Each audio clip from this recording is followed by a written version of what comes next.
that level of performance. We're not even close. What we need to do is think about how we win over the consumer more often and winning over more consumers. By the way, Edwin trained 7 hours a day. He trained 2 hours a day running, and he trained 5 hours a day stretching. So if you're thinking of swapping from airport retailing into hurdling, you might want to think again. I think we may be fooling ourselves if we think we're competitive. We are growing indeed, and there are certain parts of our industry that are very profitable and very healthy. But we are becoming, year after year, less competitive as prices go up and the whole airport experience becomes more of a hassle. The real competitor here is the internet and the downtown as the airport becomes more of a battle. Consumers are reassessing where and how they shop. They have more choice. They are becoming more demanding. Couple that with the fact that air travel has lost its glamour and it's becoming more of a battle. It's not always the high-touch experience that we like to believe we deliver every day. Dublin Airport research suggested a couple of years ago that rather than an exciting period, it's actually more like a bus ride. It can be a very stressful experience. It's an emotional place to begin with, so the stress elevates very quickly. And then finally, the researchers told us that actually they don't know why they shop at the airport. And in any case, they can't be bothered telling us that because in every single case, every consumer in our shops would rather be somewhere else, literally, because they're not there to shop. They're there to go somewhere else. So my contention is that we have to focus on the consumer offer, otherwise they'll leave us. We need to make the airport shopping experience relevant again, make it special. And I'm not just saying that because it's St. Valentine's Day and we need to show some love, but the core fundamentals of good customer service and a functionally easy-to-use shop, surprising communicating a sense of specialness and uniqueness, and the wow of a well-designed shop. That's the sort of thing we have to do if we want to, like Edwin Moses, win every race. So how can the Trinity help? Does the type of contract, does the partnership matter? Well, my contention is it's fundamental, and that unless both parties are committed to improving the customer experience, then it won't happen. Short-term concession-type models have been talked about a lot at this conference over the last 10 years. The dominant emphasis, while all the intentions are good to start, often ends up on ruthlessly focusing on short-term profits, and it's not always the best model to deliver a joint, aligned customer focus so that things can be improved for customers. Some partnerships are great. We all recognize a good partnership when we see it. And there is no doubt that on a good day, all partnerships, all models, whether owner-operator, a long-term joint venture partnership, or a concession model can work and do work. There are examples of this all around the world, and it works well in many cases. But they depend on both parties investing in the partnership. Time, people, resources, sharing data, sharing consumer understanding, listening to customers, and most important, listening to each other. This builds a trust up, which is based on a common goal of delivering for consumers. Similarly, we all recognize those partnerships which don't work well. And on a bad day, we all think of each other in these terms.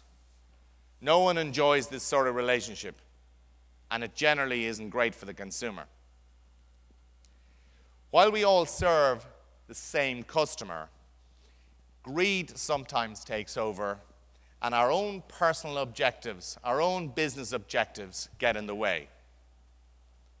Whether it's the desperation for short-term profits, whether it's the need to avoid risk at all cases, or whether there's a longer-term divergence in long-term strategy, those things, unless they're addressed openly between partners, mean that partnerships just don't work. ARI operates three basic different partnership models, and I'll just go through a couple of comments on each. The basic typical concession model, when this model works well, it's very helpful in making transparent the goals of the airport and the retail contract. However, over time, as I said before, it generally becomes caught up with the concession fee and very profit-focused. Today, many concession contracts have turned into very short-term, ruthlessly focused, profit-orientated contracts. Competition has driven up the concession fee, and to pay for the high fee, retail prices have sometimes risen above the internet and above the high street prices to help pay for the fee. There is unhealthy pressure to reduce staff costs, to minimize working capital, to use cheaper shop fit-outs, and certainly no time or investment in longer-term planning or making the consumer experience exciting or special. In addition, the importance of MAGs has grown, and while to the airport, sometimes this could seem like a really easy way to outsource all the risk, insulate the airport from all the risk, there's actually a false promise there, and I'll come back in a minute to talking about that. Now, maybe ARI as a state company is less of a risk for an airport, but not all retailers are state-backed, and I have personal experience in Ireland as a commercial director of the airport of how that can actually turn into a very nasty surprise. I'll come on to that in a minute. But in Montreal, for example, we operate well as a concessionaire. The partnership there is a little more short-term than our usual partnerships. It is focused on profits, and it also maybe focuses us and forces us to be a little more risk-averse and short-term in our thinking. It can sometimes be hard to change things, but we've put in a lot of time and effort, and we invest in building time with the stakeholders using a bank of consumer data to help a basis for a conversation flow so that when passenger flows change, we can react quickly and flex the model. More importantly, we can arrive at better solutions long-term for the consumer, and moving the landside shops to airside in Montreal is a great example of this. So while I will argue that the concession model is less helpful than other partnership models, it can work, and it can work well if you put the time and effort in. In many markets, ARI operate joint venture partnerships. We invest with the airport operator, another partner, and we work together. We share risk and reward. It encourages a more healthy working relationship. Both parties are worried. Both parties have the same objective. Our objectives, our plans, the risks are all identified and shared, and as a result, they're understood better, and it also acts as an incentive for both parties to work out the common problems quickly. The downsides are that it is probably a higher cost running model. It's got its own board and governance and administration, and it doesn't ruthlessly focus on short-term profits. But while by its nature, it's longer term and maybe a little more expensive to exit early or change partner, I would argue that it is more consumer friendly, and it does help us plan together for a better consumer experience. Finally, ARI have a model where we are airport operator and also run the airport shops. In Ireland, DAA operates the airport and ARI operates the shops. And as you can imagine, this works pretty well. I'm hardly going to stand up here and say it doesn't, but I will be honest and say that we do have our family quarrels, and sometimes it doesn't go well. But the fundamental thing is that we are focused on the consumer. There is lots of joint planning, focus on the data, and transparent risk sharing. There's a fairly good trust building and working relationship. It does need constant time, a lot of time and energy, but it's much easier to align teams when you've got this sort of working relationship. And to be honest, we are focused on profitability now as well as the consumer experience. And that's probably a very perfect picture. It may be a little too perfect. Well, let me talk about Dublin from another angle. In my previous role as Chief Commercial Officer, we also operate a basic concession model. And as an airport operator in the heady days of the Celtic Tiger, we concessioned out F&B operations, and when the good times were never going to end, the only thing that we cared about was the concession fee, the MAG, and letting them do their job. We allocate our space to the highest bidder. We ended up with very high MAGs, very high concession fees, and life was great. Unfortunately, in 2009, it all came crashing down for one company. Thomas Reed Group ran most of our bars and a few restaurants for us, and they went into administration. They had overpaid. They had a catastrophic effect on ARI and DAA. Several outlets were closed for days. We lost a lot of money in bad debts, and most of all, our reputation was damaged.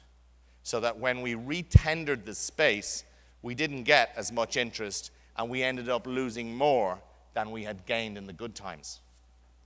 I personally spent months in meetings with legal teams, managing our reputation, with the government, with stakeholders, and other partners and suppliers. So much for short-term profit focus. I thought I was insulated by the MAG. In fact, I wasn't. I was just fooling myself. As a result, over the last 2 years, ARI and DAA have changed the concession contracts radically. We now share risk. We introduced a passenger-related MAG, and we are now designing our contracts to force concessionaires to have regular meetings with our concession team, to set money aside for reinvestment, to include a price promise so that unhealthy high prices are avoided, and there is a detailed SLA covering what customers want. And by setting up a new team and a new way of managing these concessions, we have literally reinvented how we manage concessions in Ireland. Some of our team call it the high-maintenance concession model. This new way of working is a bit of a disaster, but I think it's worth showing you some of the things that don't go well from an airport point of view. What did go well over the last 5 years is that as a consumer-orientated company for the last 5 years, we have gone from 26th on the ACI with our peer groups to 3rd. And over that period, because we've been focused on the customer, now we have been helped by T2. It opened in 2010, about 3/4 of the way along. But as you can see, the improvements started a long time before that. Today we are 3rd.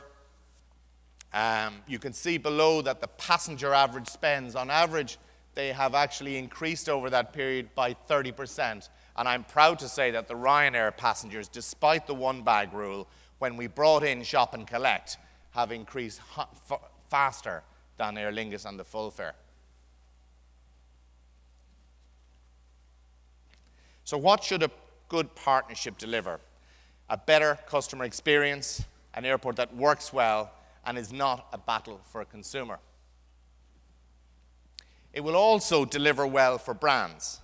If the retailer and airport are aligned and there is a focus on the consumer experience and we have a partnership that avoids the usual time wasting, this can give an environment, both a business operating environment and a consumer retailing operating environment, in which the brands can do their job well, they can shine. Now, I have one humble request of airports as a retailer. Please involve us early in the design process. Don't leave it until the last minute. If you involve us earlier in the design process, you'll have a better overall experience. Secondly, share the risk and reward. Don't wash your hands of the risk and the issues. Get involved. And thirdly, and probably most importantly, keep costs down. Watch out for the high-cost infrastructure. And if we can get this right, I think there are lots of opportunities. Opportunities to drive profits with better consumer experiences, better offers, an absolutely huge opportunity to get it right in China as they develop a new airport infrastructure there.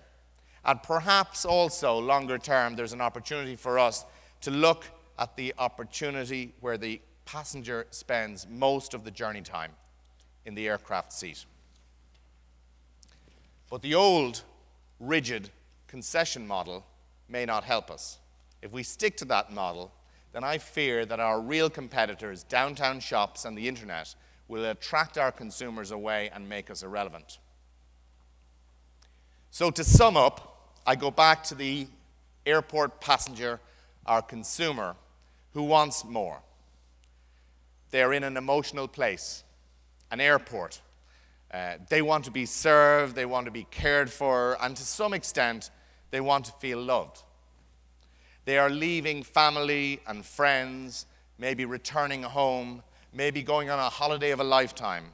Whichever, they are feeling emotional. They are feeling something, whether it's excitement or anticipation or a little sad or maybe a little lonely. Today is Valentine's Day. So maybe love is not a bad theme that we should think about over the next day or two.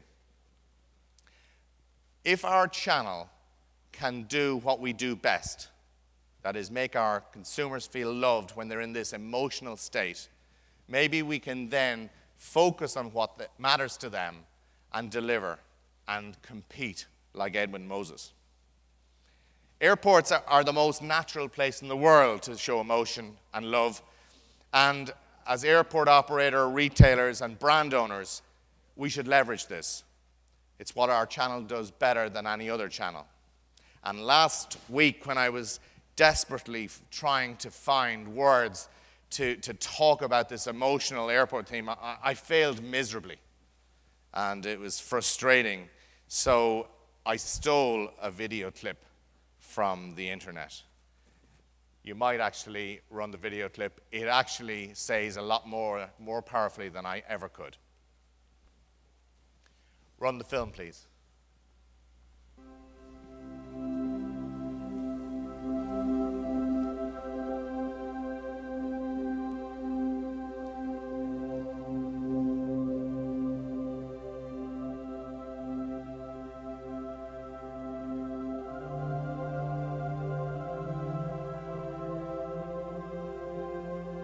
Whenever I get gloomy with the state of the world, I think about the arrivals gate at Heathrow Airport. General opinion's starting to make out that we live in a world of hatred and greed. But I don't see that. Seems to me that love is everywhere. Often it's not particularly dignified or newsworthy, but it's always there. Fathers and sons, mothers and daughters, husbands and wives, boyfriends, girlfriends, old friends. When the planes hit the Twin Towers, as far as I know, none of the phone calls from the people on board were messages of hate or revenge. They were all messages of love. If you look for it, I've got a sneaky feeling you'll find that love actually is all around.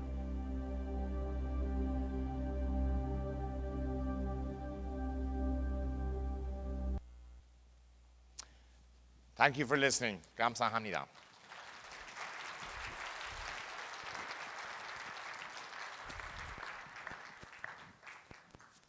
After your opening gambit there, Jack, I've just got to keep you on stage for a while. I'll take possession of this jumper with great pride. My mother was from Dublin, of course, so part of my blood is green. Thank you, Jack. Thank you, Martin. I have to say, of course, though, that the other part of my blood is not green. It's all black. And, of course, from my country in New Zealand, we went a little further than the Irish in the last World Cup, who were a valiant quarter-finalist, I believe, but the mighty All Blacks went all the way to victory, and I knew I'd get that into this conference at some point. I must be in line for an All Black jersey then in return. I will indeed. I thought so, yeah. So, Jack, please take a seat, and we're just going to take 2 or 3 minutes to talk through some of those issues. I think almost every brand owner in this room would have welcomed your almost obsession there with the consumer. It was very, very welcome to hear, wasn't it? Because so often in the past, and you alluded to it, this industry is obsessed with the model. It's obsessed through cash generation, through the mag, or through the margin squeeze of the supplier that extends out of the mag. And I was looking at some industry penetration figures yesterday with a number of the brands who are going to be talking later. And they were all saying to me, if only this industry would focus more on sales, on growing the top line through a better engagement with the consumer.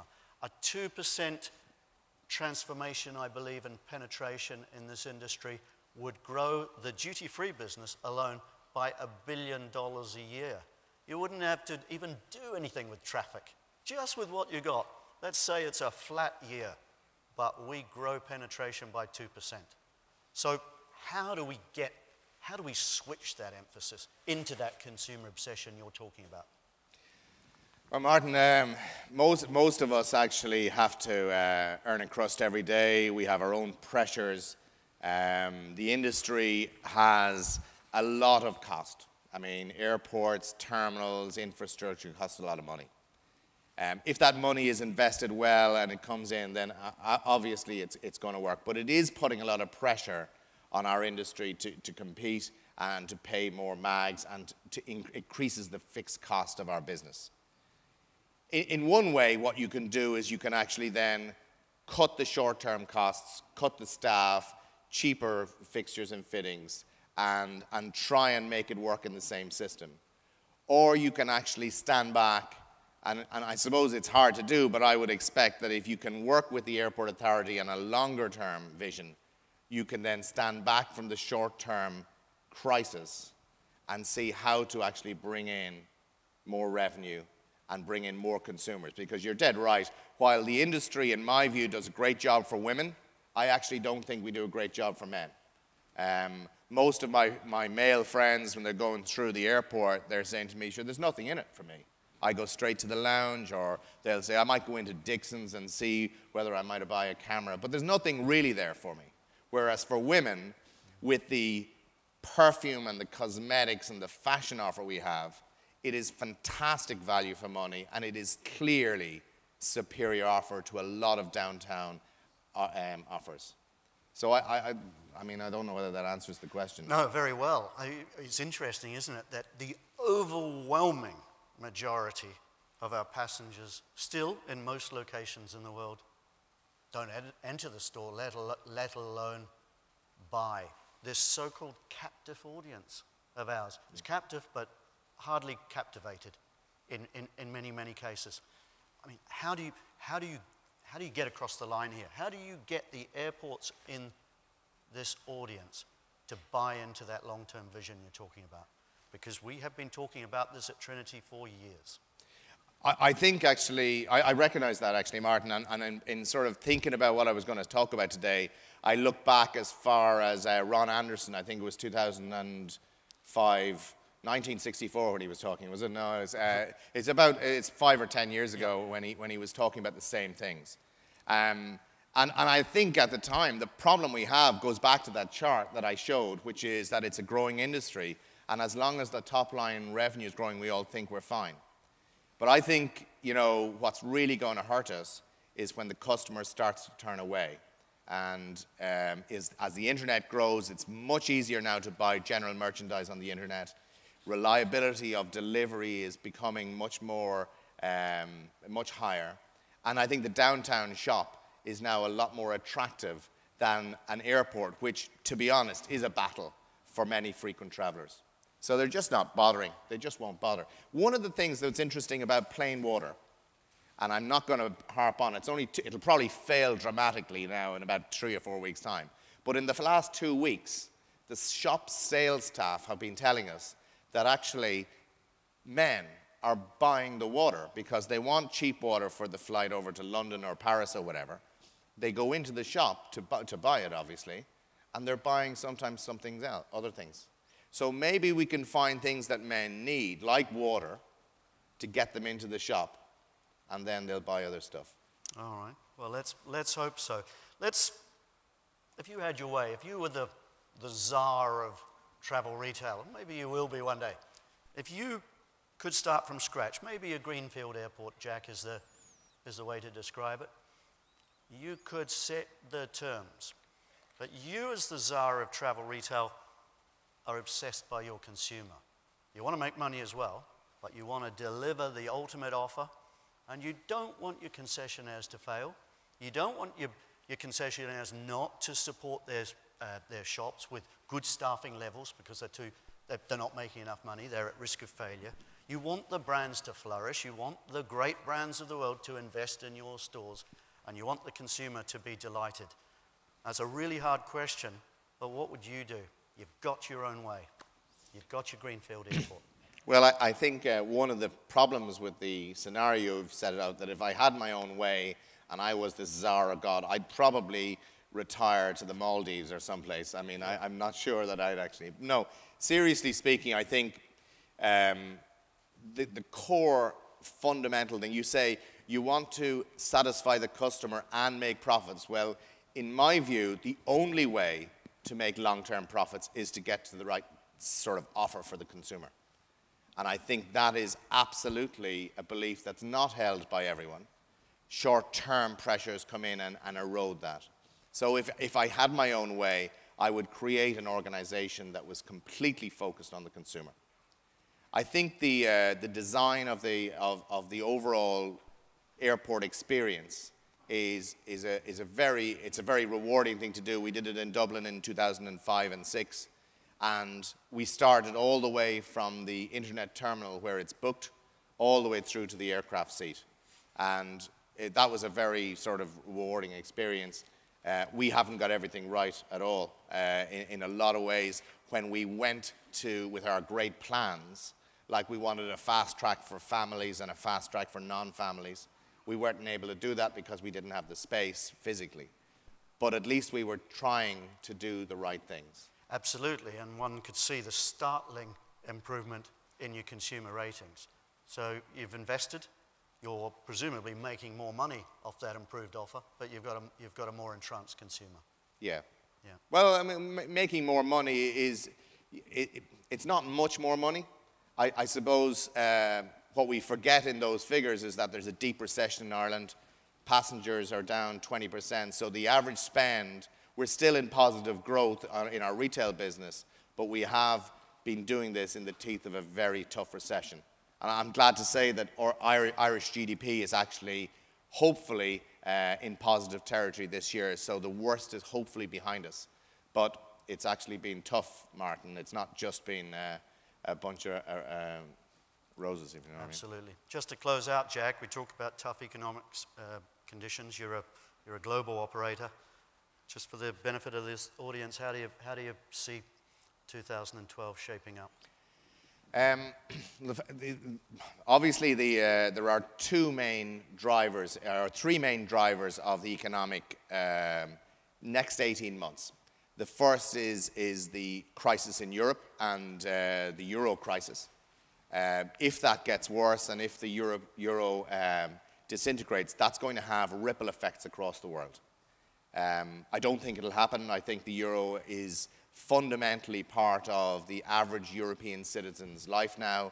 I think they like being part of the euro, they like the economic and functional benefits, and they feel European much, much more than maybe 15 or 20 years ago. The second area of crisis, I suppose, is what's known as the Arab Spring, which is affecting mainly the Middle East, and that continues to be a concern for us. Far more concerning and far more extreme than the euro crisis, which is really only a financial crisis. But it is actually at the heart of our business as well. We have most of our big hubs in that area, and if the Arab Spring continues to affect them, it's going to be a problem. The final thing, obviously, and counteracting those two negatives, is the positive story that's coming out of Asia. I have to say, you know, with airports like Incheon and consumers like the Chinese, I would have great hope for the next 2 or 3 years. And I think the worries of the Euro and the Middle East will be outweighed by the positives of Asia. All right. Well, Jack, thank you so much for your time today. I hope everything does go indeed well in 2012. I hope the Ireland situation has bottomed out and your other global operations also sail well in the future. We'll beat the All Blacks one day, Martin. On that note, on that optimistic note, Jack McGowan, ladies and gentlemen.